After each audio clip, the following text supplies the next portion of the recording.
Salmo 127, versículo 1 en adelante. Lo tenemos, hermanos. Oiga lo que dice la Escritura. Dice la palabra del Señor de la siguiente manera: en el nombre maravilloso y precioso de Cristo Jesús.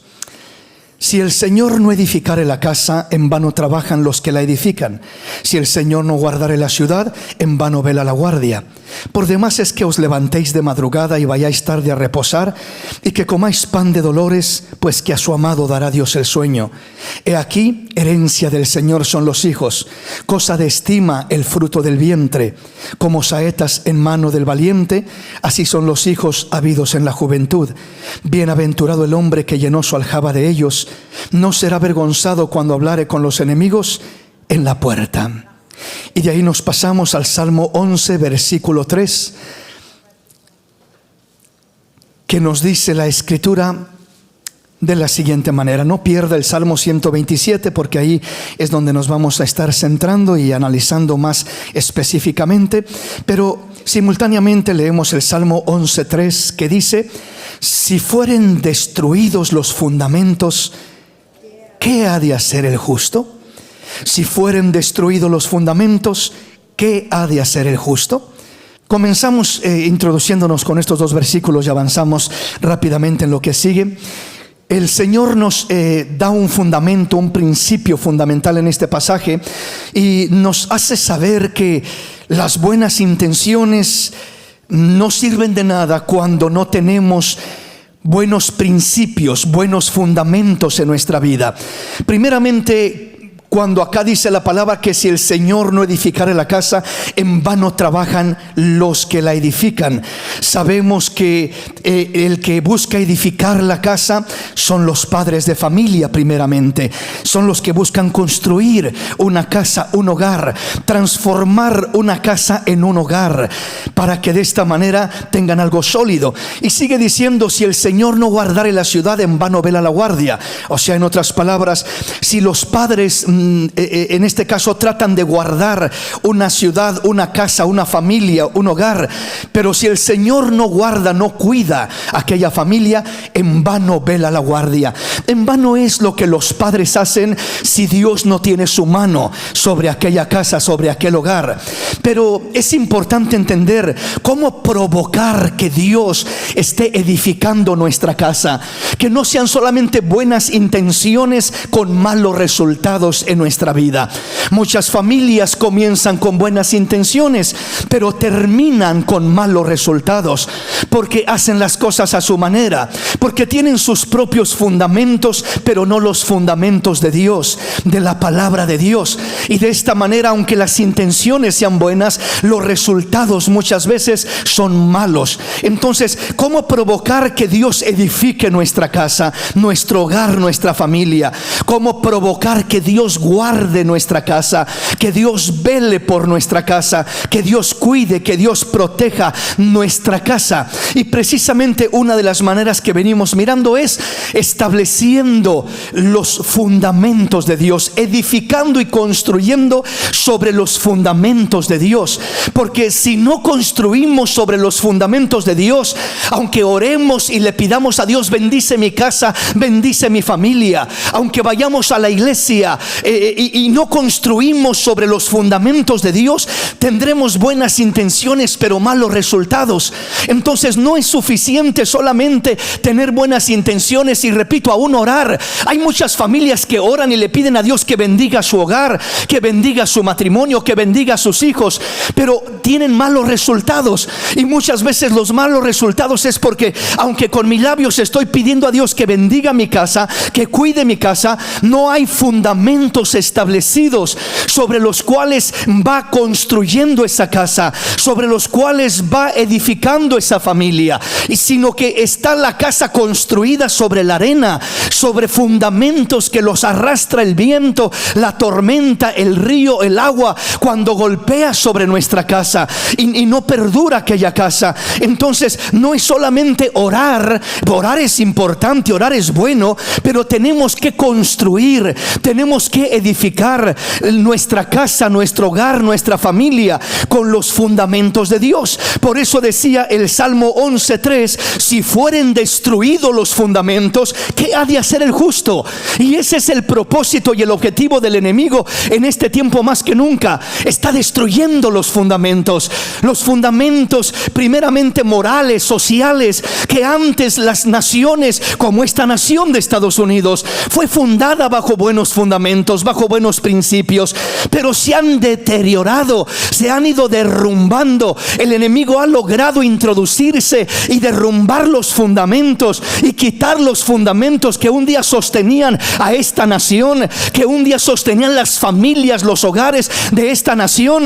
Y ahora todo eso se ha deteriorado y estamos mirando en crisis grande las familias, los hogares, las ciudades, los estados y la misma nación entera de Estados Unidos, siendo por muchos años una de las potencias mundiales que ha resaltado en el mundo entero. Hoy más que nunca va a entrar y va a ir entrando en una crisis terrible, porque los fundamentos se han ido deteriorando. Siempre que los fundamentos de Dios se deterioran en una familia, en una sociedad, en una nación, lo que le espera a aquella familia, nación, a aquella sociedad es destrucción, es desasolación.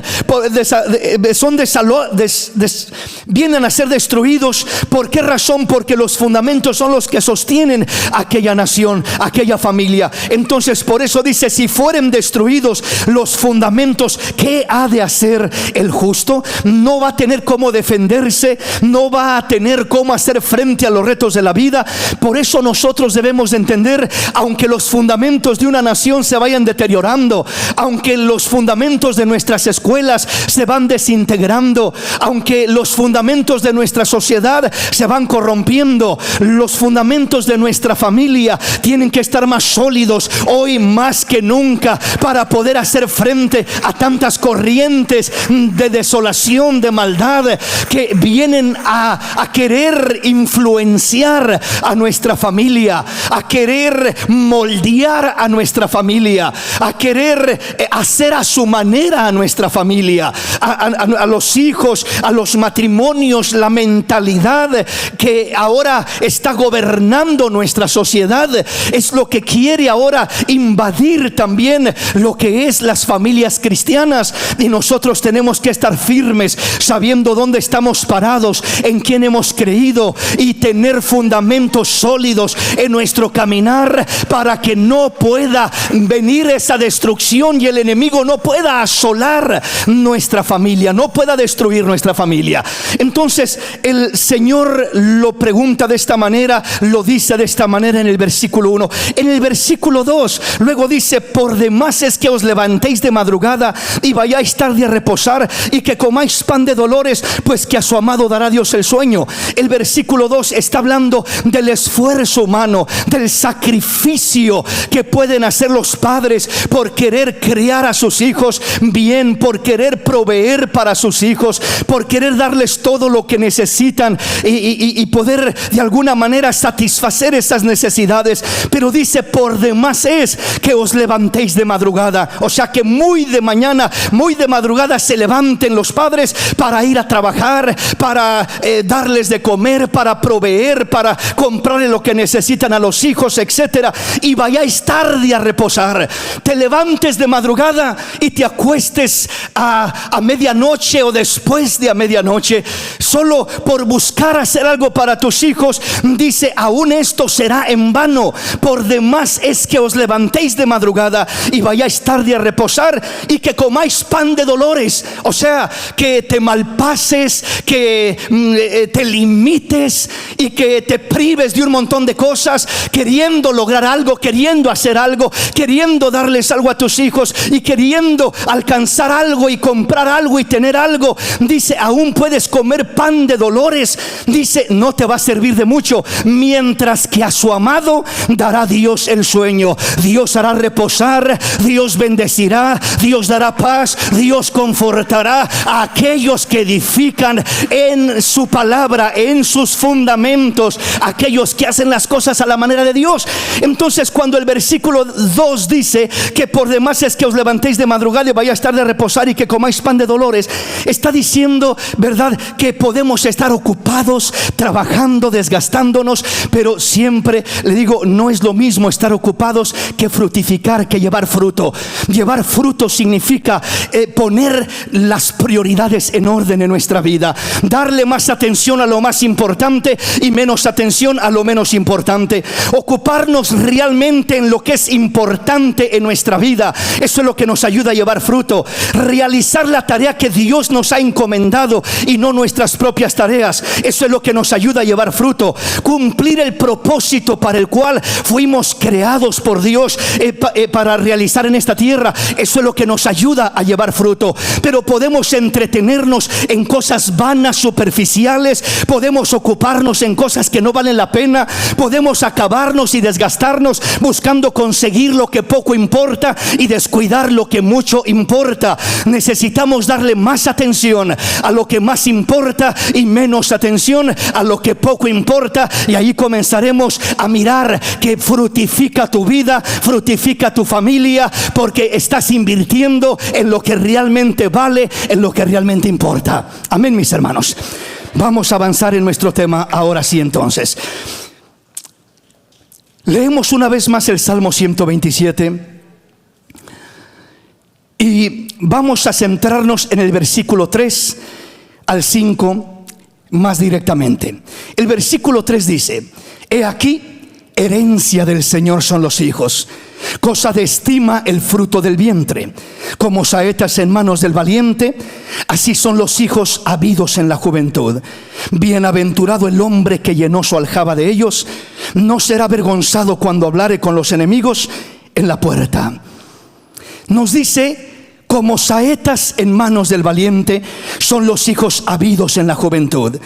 He aquí, herencia del Señor son los hijos, cosa de estima el fruto del vientre. Esta es una herencia maravillosa que Dios nos ha dejado, que Dios ha delegado a cada padre. Los hijos, para empezar, no son de los padres, son prestados solamente.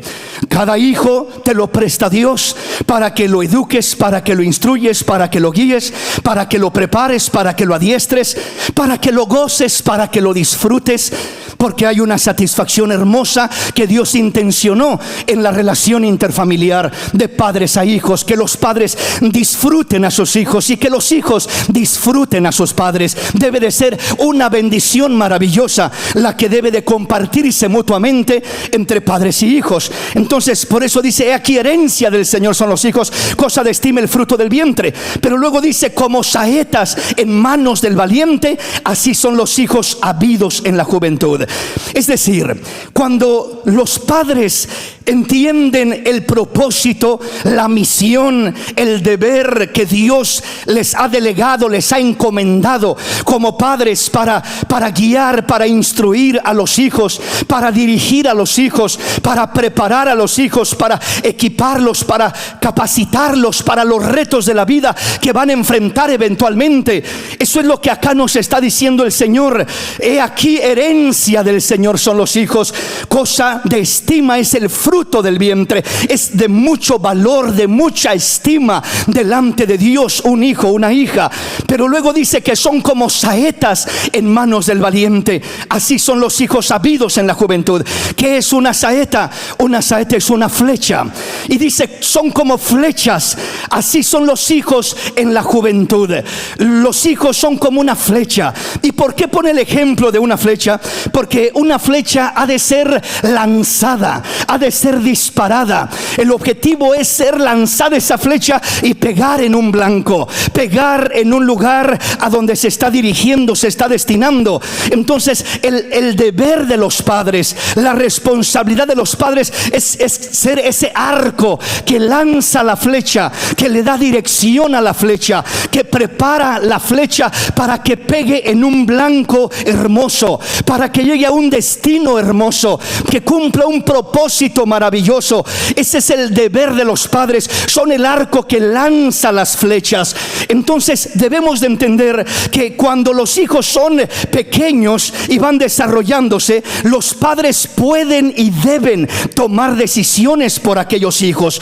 Los padres toman un lugar donde limitan a los hijos, donde les prohíben a los hijos lo que deben de hacer, dónde pueden ir, dónde no pueden ir. Y eso es correcto de parte de Dios, porque el Señor ha puesto a los padres como guardianes para guiar, para dirigir esas flechas. Entonces, cuando son pequeños los hijos, los padres van dirigiéndolos, van encauzándolos y van en sí tomando decisiones por ellos. Esto no puedes hacer, esto sí puedes hacer. Les prohíben a dónde ir, a dónde no ir. Todo esto es correcto porque les van dando dirección. Pero hay un límite para hacer esto. Esto se va haciendo mientras los hijos son pequeños. Pero los padres no pueden, no deben de mantenerse toda la vida con esa mentalidad de siempre querer o pensar que ellos van a tomar decisiones por los hijos, o que ellos van a ser quienes les prohíban o les permitan las decisiones que harán en la vida. Porque la realidad es que no van a poder hacerlo.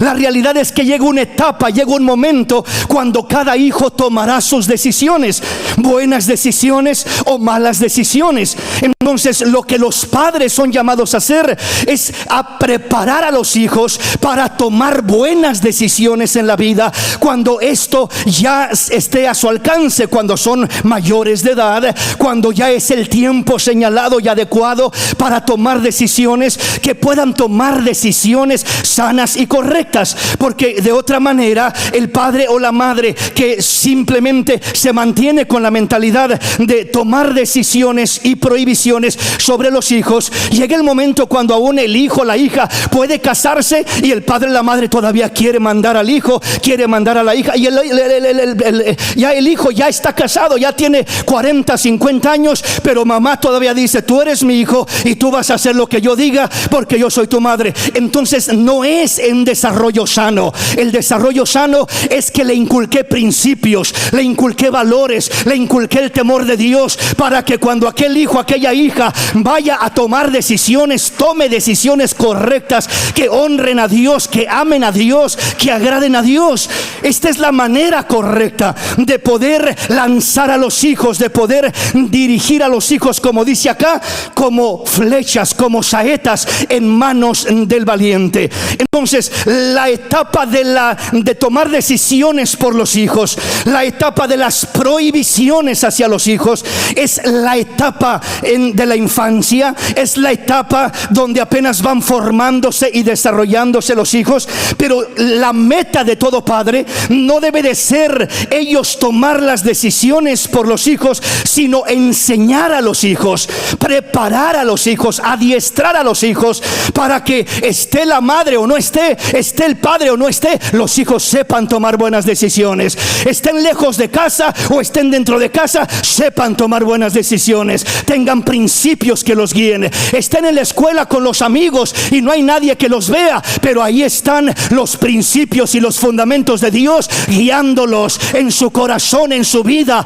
para no tomar decisiones incorrectas, para no hacerlo lo indebido, lo que les va a perjudicar. Entonces, cimentarlos. Usted recuerda aquel jovencito llamado José, hijo de Jacob, que sus hermanos lo quisieron matar, lo envidiaban, al último lo vendieron como esclavo. Se cree que era apenas un adolescente cuando fue vendido como esclavo, pero él, estando como esclavo, lejos de su casa, lejos de sus padres, lejos de su familia, allá como esclavo, honraba a Dios, amaba a Dios, servía a Dios. Aunque fuera un esclavo, nunca se olvidó de Dios, siempre tuvo a Dios, los principios de Dios en su corazón. Cuando la mujer de Potifar quiso acostarse con él, quiso manipularlo y seducirlo, seducirlo diciendo: acuéstate conmigo. ¿Y cómo voy a hacer eso yo, pecando contra Dios, haciendo lo que a Dios no le agrada? Ese jovencito tenía bien puestos los fundamentos de Dios en su corazón, al grado que dentro del hogar, fuera del hogar, era una luz que brillaba. Era un jovencito que honraba al Señor, que servía al Señor con todo su corazón. Veamos entonces, versículo 3. He aquí, herencia del Señor son los hijos, cosa de estima es el fruto del vientre. Como saetas en mano del valiente, así son los hijos habidos en la juventud. Como saetas en manos del valiente. Las saetas, flechas en manos del valiente. Una flecha, debemos entender esto. Ahora me dirijo un poquito a los hijos. Una flecha, para ser lanzada con fuerza, para ser lanzada y llegue lejos y pegue en el blanco, antes de lanzarla se le restringe. Antes de lanzarla se le jala para atrás. Antes de dejarla avanzar, primero se pone en el arco y se le jala la cuerda al arco. O sea, la saeta, en vez de estar avanzando para adelante, está retrocediendo para atrás. Se le está estirando aquella cuerda que el arco tiene. Entonces se le está jalando, restringiendo, y no se le está lanzando de una vez para adelante. Uno pensaría, si solamente lanzo la flecha para adelante sin restringirla para atrás, ¿qué tan lejos puede llegar? Un arco, se le pone la flecha ahí y no la restringo para atrás, no la jalo, no la estiro para atrás, y solamente, ¿verdad?, quiero empujarla con la mano, aunque la puse en el arco. ¿Qué tanto va a avanzar esa flecha? Pues avanzará de aquí a ahí, y ahí cae luego. ¿Por qué razón? Porque no tiene fuerza aquella flecha, porque no ha sido jalada, restringida para atrás, para que entre más la jalo pueda agarrar fuerza, y entre más retrocede esa flecha, cuando la suelta aquel arco, sale con una fuerza enorme, sale con una potencia, sale con una libertad, y pega más fácil al blanco a donde está siendo disparada, ¿verdad? Si uno quiere pegarle a un blanco a una distancia, pero repito, no hay fuerza en esa flecha, porque no la estoy restringiendo, jalando para atrás. Apenas va a pegar allí, a los pies de uno va a caer, y nunca va a pegar en el blanco a donde uno la quiere lanzar.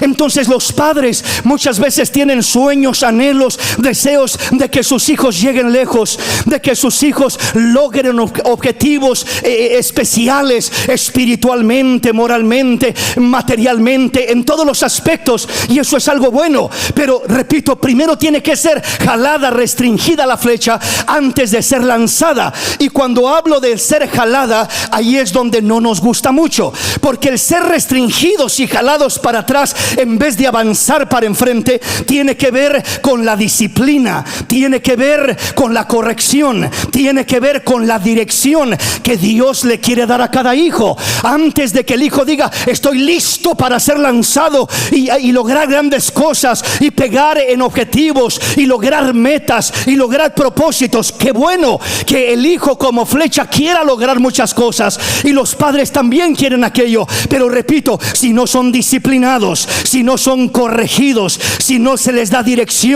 entonces simplemente no van a llegar muy lejos. Pero entre más corrección hay, entre más disciplina hay, entre más dirección hay, se les va restringiendo, se les va jalando. Eso parece algo malo. Los amigos le van a decir al hijo: mira cómo te limitan en tu casa, mira qué padres tan amargados y tan religiosos tienen, no te dejan hacer nada, no te dejan ir a ningún lugar, no puedes correr y vivir como toda la juventud anda viviendo, haciendo y deshaciendo. Te controlan mucho, te restringen mucho, te privan mucho. ¿Por qué te prohíben tanto? Mira que todos lo hacen, mira que todos viven de esa manera, mira que esa es la forma de vivir del mundo. Ahora en esta época tus padres están anticuados, tus padres son religiosos. Toda esa es la mentira que el enemigo meterá en la mente de muchos hijos, provocándoles a querer rebelarse contra papá, mamá, porque los están restringiendo. Hay una una disciplina, hay un orden, hay corrección, hay dirección de parte de los padres hacia aquellos hijos.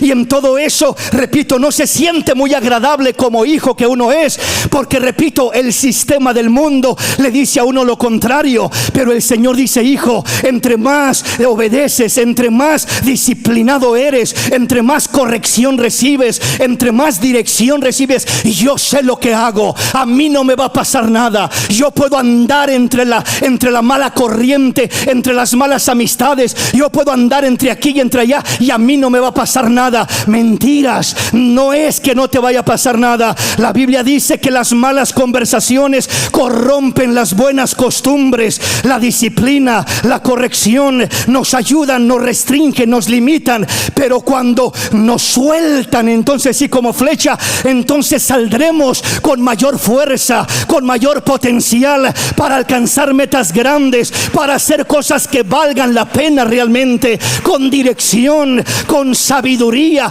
nos restringieron, nos jalaron, nos disciplinaron, nos corrigieron, nos dieron dirección, jalaron la flecha, el arco para atrás antes de avanzar. Primero tuvo que ser restringido, primero tuvo que ser jalado para atrás, limitado. Pero esas limitaciones prepararán el camino para que llegues más lejos, para que logres más cosas, para que seas más bendecido de parte de Dios. Por eso, hijo de familia que estás en este lugar, no te quejes, no reniegues, no lo mires a mal cuando te restringen más que a la demás juventud. La demás juventud no dará el blanco, no logrará ninguna meta, no alcanzará nada. Pero si tú quieres alcanzar algo, si quieres llegar lejos, no lo tomes a mal cuando te jalan y te restringen y te disciplinan y te corrigen. Te están dando la fuerza para ser impulsado en el momento preciso y logres en verdad salir adelante en muchas metas, en muchos retos, en muchos propósitos que quieres lograr en la vida. Amén, mis hermanos. Veamos entonces, cada padre, cuando dice la Escritura, herencia del Señor son los hijos, cosa de estima el fruto del vientre, como saetas en manos del valiente, así son los hijos habidos en la juventud. Entonces el padre tiene que encauzar el potencial de los hijos. Los padres son responsables y son llamados a encauzar el potencial de cada hijo. Padre de familia que estás en este lugar, cada hijo tiene un potencial especial de parte de Dios. Cada hijo, cada hija ha sido dotada con un potencial, creatividad, sueños, anhelos, tantas cosas que hay en sus corazones. En la juventud hay una revolución muchas veces de anhelos, de pensamientos, de deseos, de talentos, de virtudes, de cualidades. Y los padres son llamados no a restringir y a limitar esas cualidades y esas habilidades, sino son llamados a encauzar el potencial de cada hijo. Cuando los padres solamente limitan a los hijos, y no puedes hacer nada, y no puedes hacer esto, y no puedes ir aquí, y no puedes ir acá, y no puedes hacer aquí, no puedes, y todo es limitación, frustran al hijo. Lo frustran y generalmente termina provocando rebeldía en el hijo o en la hija. Termina queriendo salir y escapar de esa casa que la siente como una prisión, porque en vez de encauzar el potencial de los hijos, solo limitan y restringen, le ponen barreras solamente. No estoy diciendo que no restrinjas malas decisiones o malas acciones o malas cosas que quiere emprender un hijo. Claro, ahí sí hay que restringirlo, pero el restringir solo es parte del plan de Dios. El restringir una área, una desobediencia, una decisión equivocada que un hijo quiere tomar, y papá dice: no, mi hijo, no, mi hija, no lo hagas, y quieren restringirlo de aquella mala decisión. Eso es sano, pero no solamente restrinjas, tienes que entender que aparte de restringir, tienes que encauzar el potencial, lo que hay en el corazón de aquel hijo. Tienes que encauzarlo. Es como un río que va con mucha agua, con mucha fuerza, y si tú no lo encauzas por donde debe de irse, se va a desbordar por un lado, por otro, y va a causar desastres. Un río, cuando se desborda inunda casas, destruye aldeas, destruye ciudades, porque se desborda. Pero un río bien encauzado es una bendición hermosa para aquella ciudad, para aquella aldea, para aquella sociedad. Lo mismo es el potencial que tiene cada hijo. La tarea de cada padre no solamente restringir, regañar y limitar, es descubrir el potencial de su hijo, de su hija, y es ayudarlo a encauzar ese potencial. No voy a detener tu potencial, no voy a limitar tu potencial, voy a ayudarte a encauzarlo para que logres llegar a la meta, para que logres ser bendecido de parte de Dios, para que alcances metas hermosas de parte de Dios. Entonces esa es la meta de cada padre, el deber de cada padre. Cuando los padres no encauzan la energía, los hijos, hay etapas donde están con una energía tremenda. En veces son adolescentes, o en veces desde más chicos, ¿verdad? Dice: mi hijo es hiperactivo, no lo puedo controlar, detener, inquieto, y brinca y salta y no lo puedo controlar. ¿Qué voy a hacer? No, pues le voy a pegar, y le voy a pegar solamente para aquietarlo, y estése quieto y siéntese ahí y esté quieto. Y quiere la mamá o el papá, en vez de tratarlo como si fuera un adulto, de simplemente estar quieto, cuando tiene una revolución de potencial, de energía dentro de su ser, de su cuerpo, de su mente. Y cuando solo lo restringes, lo frustras, lo forzas, lo limitas de esa manera. Y repito, la tendencia es crear rebeldía. Pero cuando en vez de restringirlo, comienzas a encauzar esa energía en cosas buenas, en cosas positivas, esa creatividad en cosas buenas, esa fortaleza en cosas buenas, esos sueños, esas metas en cosas buenas. Padre de familia, encausa la energía de tu hijo, encausa la creatividad de tu hijo, ayúdales a desarrollarse. No los frustres solo limitándolos. Tienes que encauzarlos, tienes que ayudarles a desarrollarse toda su energía, toda su fuerza, todo su potencial, su creatividad. Si tú no la encauzas en algo bueno, el diablo, el mundo y la carne lo encauzarán en algo malo.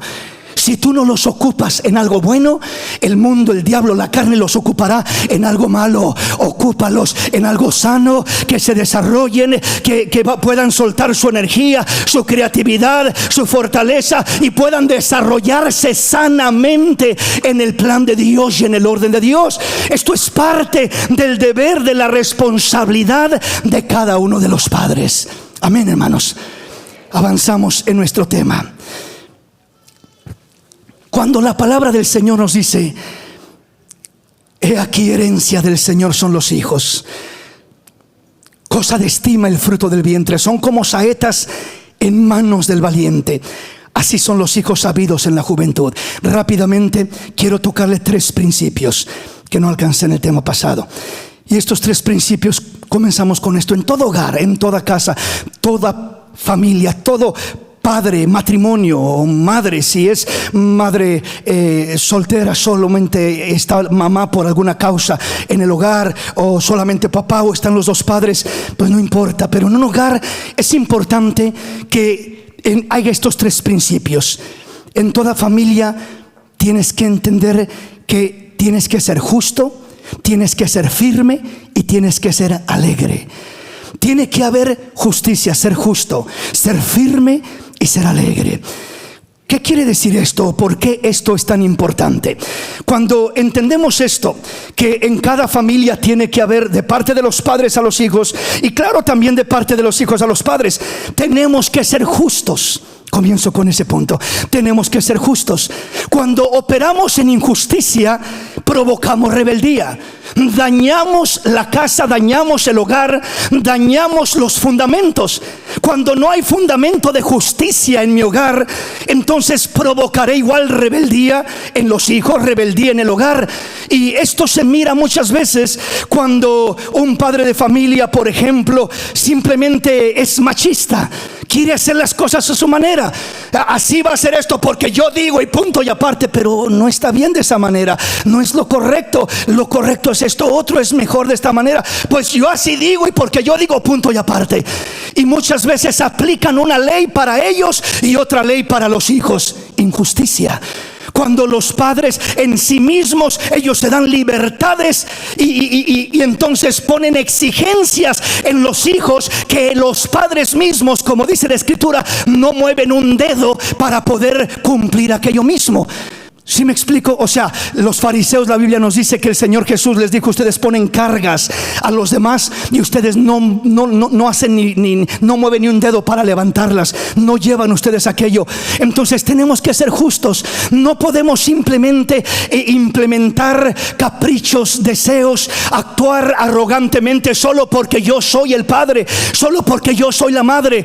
Los hijos van a ir mirando: mi padre es justo, mi madre es justa, opera bajo principios de justicia, y cuando la justicia reina en un hogar, ese hogar va a florecer. Esa es la manera como se comienzan a implementar los fundamentos de Dios en el corazón de los hijos. Si los padres actúan justamente, van a estar implementando el fundamento de la justicia en el corazón de los hijos. Pero cuando los padres no actúan justamente, entonces no van a estar implementando justicia, no van a estar implementando el fundamento de la justicia. Los hijos aprenden más de lo que ven que sus padres hacen que lo que los padres les dicen que hagan. Los padres les pueden decir al hijo: sé justo, sé honesto, no haga lo malo, no robes, no aquí, no allá. Pero los hijos no aprenden tanto de lo que dice papá o mamá, sino de lo que hace papá y mamá. Entonces por eso los padres deben de ser justos con los hijos, no ser injustos. Aprender lo que es la justicia, aplicarla, vivirla, implementarla dentro del hogar. Eso no frustra. Aunque no le guste al hijo, entenderá y razonará: no me está pidiendo algo injusto mi padre, no me está pidiendo algo injusto mi madre, me está pidiendo al final de cuentas lo justo. No me gusta, no me agrada, pero es lo justo. Me está pidiendo que sea responsable, me está pidiendo que haga las cosas bien, que cumpla con mis deberes, etcétera. Me está pidiendo lo justo. No está abusando de mí, no está siendo un capataz, no está siendo simplemente un fariseo que me dice haz y él no hace nada, ¿verdad? Ella no hace nada y solamente al hijo le impone algo injustamente, por así decirlo. No, sino que es justo el padre, es justa la madre. Entre más justo eres, papá, entre más justa eres dentro de casa, vas a estar implantando el fundamento, el cimiento de la justicia dentro de aquel hijo, de aquella hija. Aquel hijo, aquella hija aprenderán a caminar, aprenderán a vivir, aprenderán a desarrollarse con justicia, obrando con justicia, porque es el fundamento que se les puso. Veamos un ejemplo bíblico rápidamente. Miqueas capítulo 6, versículo 6 al 8 lo dice de esta manera: ¿con qué me presentaré ante el Señor y adoraré al Dios Altísimo? ¿Me presentaré ante Él con holocaustos, con becerros de un año? ¿Se agradará el Señor de millares de carneros o de 10,000 arroyos de aceite? ¿Daré mi primogénito por mi rebelión, el fruto de mis entrañas por el pecado de mi alma? Oh hombre, Él te ha declarado lo que es bueno. ¿Y qué pide el Señor de ti? Solamente hacer justicia y amar misericordia y humillarte ante tu Dios. Está preguntando este hombre, ¿verdad? Y dice: ¿con qué me presentaré ante el Señor y adoraré al Dios Altísimo? ¿Me presentaré ante Él con holocaustos? ¿Puedo presentarme ante Dios? ¿Puedo adorar a Dios? Y Señor, vengo a adorarte, vengo a cantarte, Señor. Y Señor, vengo también a presentar sacrificios, ayunos, ofrendas y diferente clase de sacrificios que vengo a ofrecerte, Señor. Gloria a Dios, qué bueno.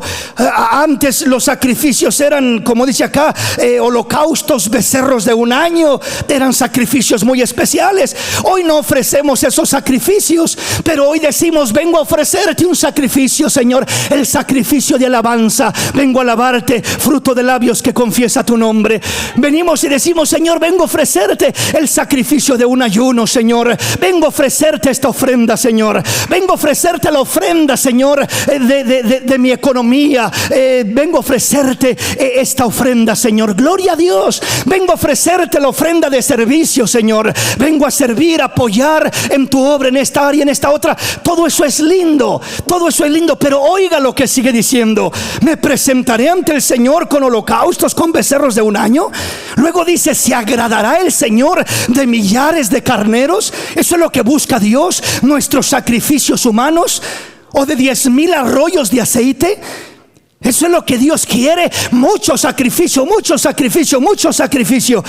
Dice: daré mi primogénito por mi rebelión, el fruto de mis entrañas por el pecado de mi alma. Eso me llama la atención.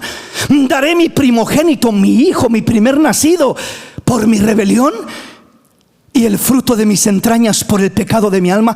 Hay quienes sacrifican a sus hijos, sacrifican el primogénito o alguno de sus hijos por su rebelión, el fruto de sus entrañas por el pecado de su alma. Lo sacrifican por otras cosas superficiales, lo sacrifican por no actuar justamente, por no actuar correctamente con ellos, y terminan frustrándolos, terminan lastimándolos, hiriéndolos, y terminan sacrificando al hijo. Dicen que los están criando, pero en verdad los están dañando muchas veces. Cuando pienso que simplemente yo voy a agradar a Dios ofreciendo holocaustos, sacrificios, becerros de un año, y que termino sacrificando a mis propios hijos por mi rebelión, el fruto de mis entrañas por el pecado de mi alma. Es decir, por mis gustos, por mis caprichos, por mis berrinches, por hacer las cosas a mi manera. Cuando los padres se aferran a hacer las cosas a su manera y se encaprichan a hacer como ellos quieren, y no hay humildad, no se humillan, no hay justicia en sus vidas y en sus corazones, no hay misericordia, no hay amor, no se cultiva una relación sana con los hijos, y todo es imposición, reglas, deberes, todo es disciplina, regaño y gritos. Y no hay nada más que construya, que fortalezca el vínculo de aquella relación. Terminan sacrificando a sus hijos por el pecado de su alma, por hacer las cosas a conveniencia propia y no conforme a la voluntad de Dios. Entonces, ¿cuál es en este caso el deseo de Dios? Él dice: oh hombre, Él te ha declarado lo que es bueno. ¿Y qué pide el Señor de ti? Hay 3 cosas fundamentales en este principio. Lo primero es hacer justicia. Hacer justicia. Aprende a ser justo, aprende a manifestar, aprende a inculcar la justicia en tus hijos, siendo justo para con ellos. ¿Sí me explico? Entonces, hacer justicia, amar misericordia y humillarte ante tu Dios. Estos fundamentos se siembran en el corazón de los hijos, y cuando los hijos aprenden a hacer justicia, amar misericordia y a humillarse delante de Dios. Pero ¿cómo van a aprender los hijos a hacer justicia? ¿Cómo van a aprender los hijos a amar misericordia? ¿Cómo van a aprender los hijos a humillarse delante de su Dios? Si la práctica de los padres nunca han mirado eso. Nunca han mirado que papá lo hace. Nunca han mirado que mamá lo hace.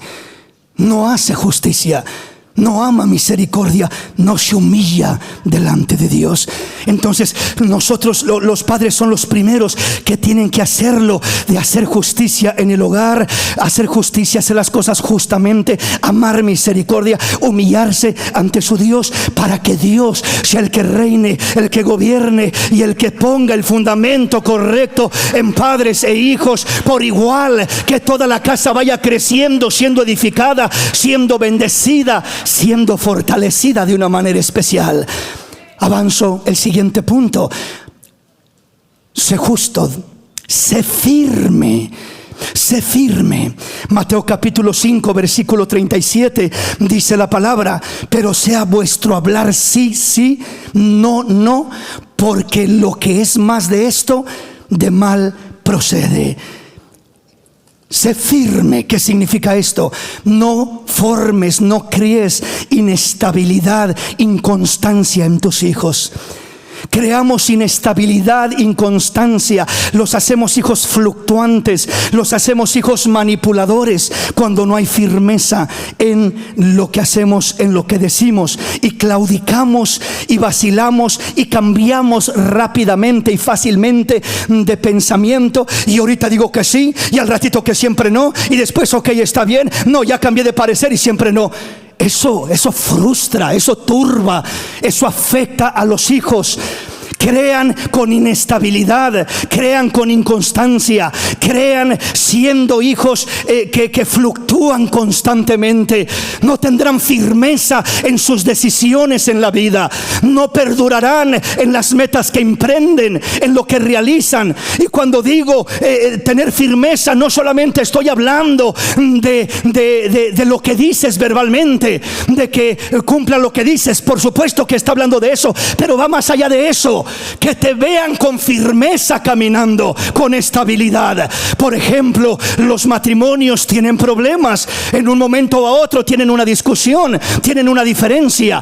Pero ¿qué pasa cuando por esa diferencia ya andan diciendo, no, pues yo quiero, voy a dejar a tu padre, ya me cansé de él? Y comienzan a decir y hablar, o tu madre ya no la soporto, ya no la aguanto, un día de estos me voy de la casa y no vuelvo más. Y comienzan a vociferar palabras locas, palabras torpes, palabras que no edifican, palabras destructivas. ¿Sabes qué estás creando en aquel hijo, en aquella hija? Una inconstancia, una inestabilidad. Estás haciendo a un hijo que va a estar fluctuando en sus decisiones y en su caminar, en su desarrollo, en lo que emprenda. No va a durar, no va a permanecer. Va a comenzar un trabajo y más va a tardar en comenzarlo que en dejarlo ya, porque no tiene estabilidad, no tiene firmeza.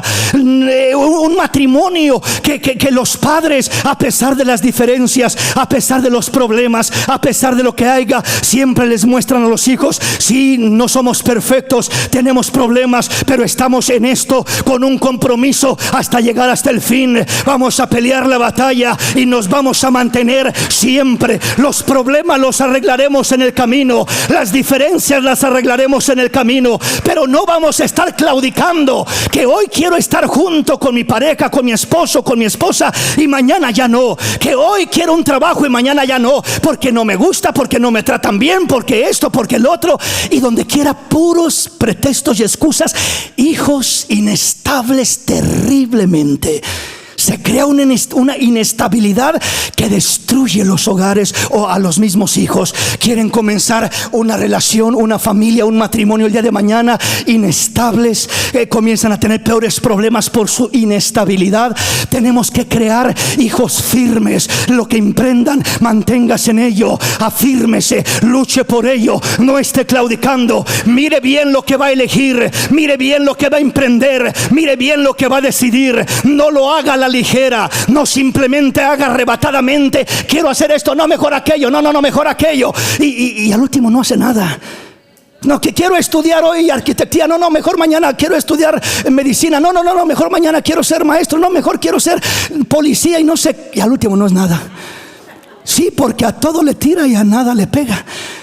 Porque no es firme, no es estable, no es constante. La firmeza nos habla de la constancia, de ser personas constantes. Más logra el que es constante, porque se mantiene, se aferra, lucha y pelea hasta lograr aquello que está proponiéndose alcanzar, que aquel que puede tener habilidades y capacidades, pero es inconstante en todo lo que emprende.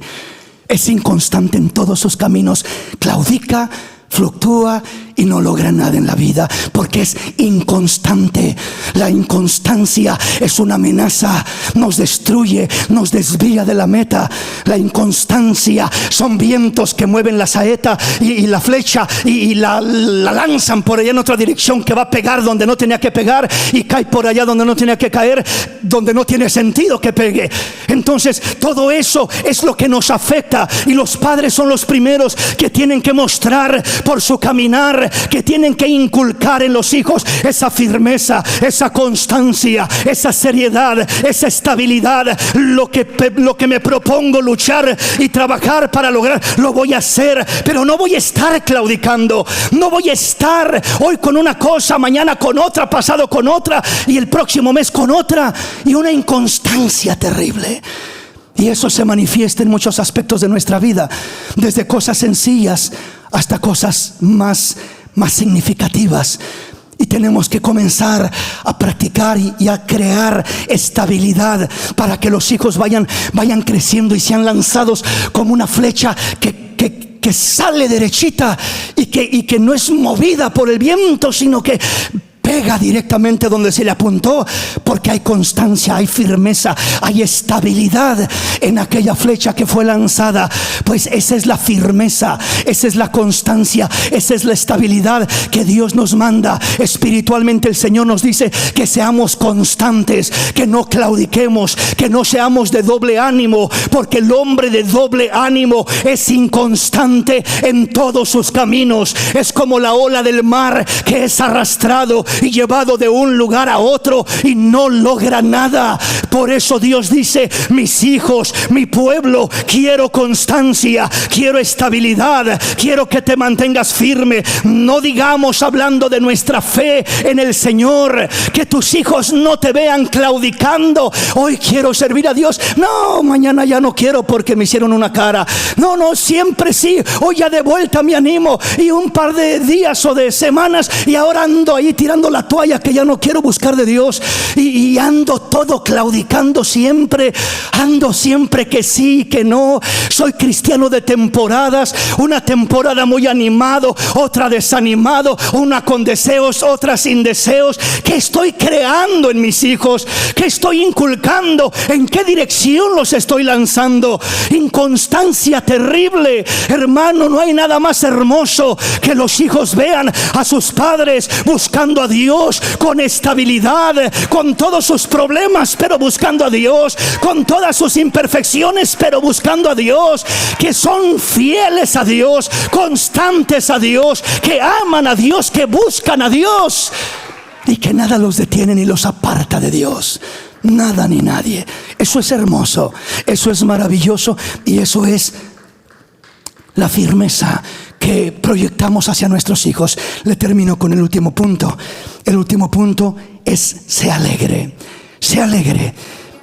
Hebreos capítulo 1 versículo 9 nos dice: has amado la justicia y aborrecido la maldad, por lo cual te ungió Dios, el Dios tuyo, con óleo de alegría más que a tus compañeros. Esta palabra la habla acerca del Señor Jesús. Dice que has amado la justicia y aborrecido la maldad. La justicia vuelve a resaltar una vez más allá. Y dice: y aborrecido la maldad, por lo cual te ungió Dios, el Dios tuyo, con óleo de alegría más que a tus compañeros. Jesús era la persona más alegre de este mundo. Era la persona más alegre de este mundo.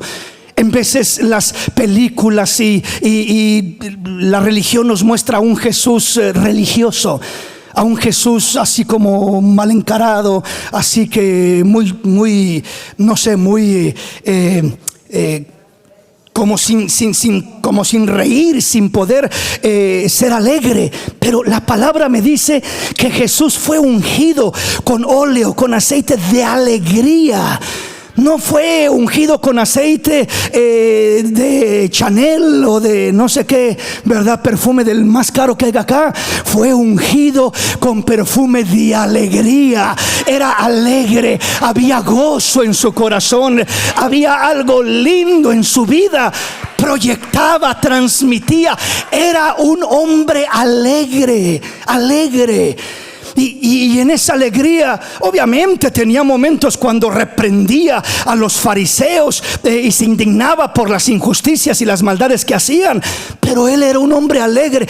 Según la Biblia, no había ni ha habido otro hombre tan alegre como Cristo. Porque dice: Dios te ha ungido con óleo de alegría más que a tus compañeros. más que a tus compañeros. Entonces la alegría tiene que ser algo que haya en casa, algo que se manifieste, algo que se exprese. No puede ser solo reglas, no puede ser solo deberes, solo compromisos, solo imposiciones de una forma y de otra. Tiene que haber relación, tiene que haber alegría, tiene que haber esa relación donde en la casa puedan disfrutar los padres de los hijos, la madre con sus hijos, el padre con sus hijos, etcétera, alegremente, creando una casa, un ambiente lleno de alegría. Un lugar ameno, agradable, donde se siente bien aquel hijo, donde da gusto estar. Un lugar donde hay alegría, da gusto estar. Es un refrigerio, es un lugar lindo, es un lugar hermoso. Pero un lugar donde no hay alegría, donde no hay gozo, donde no hay nada de aquello lindo, pues hermanos, ese lugar es un lugar donde prácticamente me siento como en una cárcel, me siento limitado, me siento solamente con compromisos y deberes, y muchas veces eso es lo que impulsa a muchos hijos a salir a temprana edad de sus casas. Pero una casa donde hay alegría, donde comparten, donde conviven, donde sonríen, donde disfrutan los unos de los otros, los padres de los hijos con los padres. De diferente forma, cada hogar tendrá su manera de gozar y disfrutar, de celebrar, de tener tiempos alegres y lindos al lado los unos de los otros. Pero cuando tú haces eso, será algo maravilloso que impregnará a esos hijos con algo muy hermoso, que no competirán los amigos, no competirá el mundo, no competirán las fiestas de afuera con la fiesta que podemos provocar que haya dentro de la misma casa. Tiene que haber fiesta dentro de la misma casa, tiene que haberla. Y cuando digo fiesta, no estoy hablando de que hagas una celebración y esto y lo otro. No estoy hablando de que crees un ambiente hermoso dentro de tu casa, dentro de tu hogar, que lo provoques. Esto muchas veces no va a venir automáticamente, no va a suceder automáticamente, menos en este tiempo donde se aíslan los unos y los otros, y cada quien con su celular y su tableta y su computadora, y cada quien aislado en su propio mundo.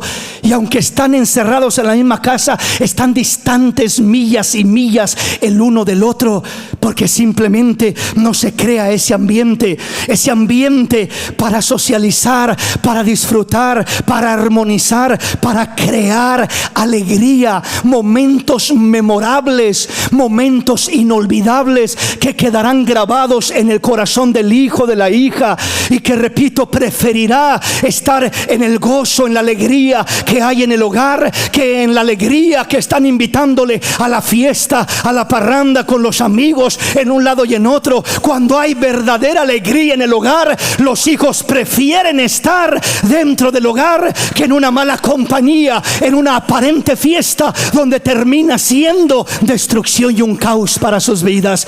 Dios quiere que provoquemos aquello, que promovamos la alegría dentro de casa, la diversión dentro de casa. Hablo de una diversión agradable, sana, bonita, hermosa, que la familia, que los hijos disfruten de aquello. Eso es algo que enriquece un hogar. Eso es algo que bendice un hogar. Y eso es algo que hace que las reglas, los deberes y las obligaciones no se sientan difíciles. Se sobrellevan y se toman con gusto y con libertad, porque hay alegría en mi hogar. Lo hago con gusto, lo hago voluntariamente, lo hago con alegría, porque en mi hogar hay alegría, en mi hogar hay ese gozo, eso lindo. Cultivémoslo, cultívalo, padre de familia, para que pueda florecer tu familia, tu hogar, y puedas mirar la mano de Dios obrando y trabajando sobre tu vida, sobre tu vida. Ahora el mismo tema, Dios hablándole al joven en Eclesiastés 11:9, le dice Dios al joven: alégrate, joven. No le dice entristécete, no le dice amárgate, no, alégrate. No le dice frústrate, joven, no, alégrate. El deseo de Dios es que el joven se alegre. La juventud es una etapa hermosa para ser alegres, para disfrutar de una manera sana, correcta. Y Dios dice: alégrate, joven, en la juventud, y tome placer tu corazón en los días de tu adolescencia, y anda en los caminos de tu corazón y en la vista de tus ojos. O sea, hay un potencial, hay tantas cosas, hay creatividad, hay de talentos, hay virtudes, hay cualidades que Dios deposita en el joven, en el adolescente. Dice: pero sabe que sobre todas estas cosas te juzgará Dios. O sea, joven, alégrate correctamente. No quieras buscar la alegría falsamente, buscar la alegría equivocadamente, porque hay caminos que al hombre le parecen derechos, pero su fin son caminos de muerte. Aún en la risa tendrá dolor el corazón, y el término de la alegría es congoja. De su camino será hastiado el necio de corazón, pero el justo estará contento del suyo. Dios quiere que aprendamos a elegir, que aprendamos a disfrutar, que aprendamos a alegrarnos, pero correctamente, en el orden de Dios, en la voluntad de Dios. Aquí me detengo, el tiempo se nos ha ido y ya continuamos con este tema. Vamos a ponernos de pie en esta hermosa mañana.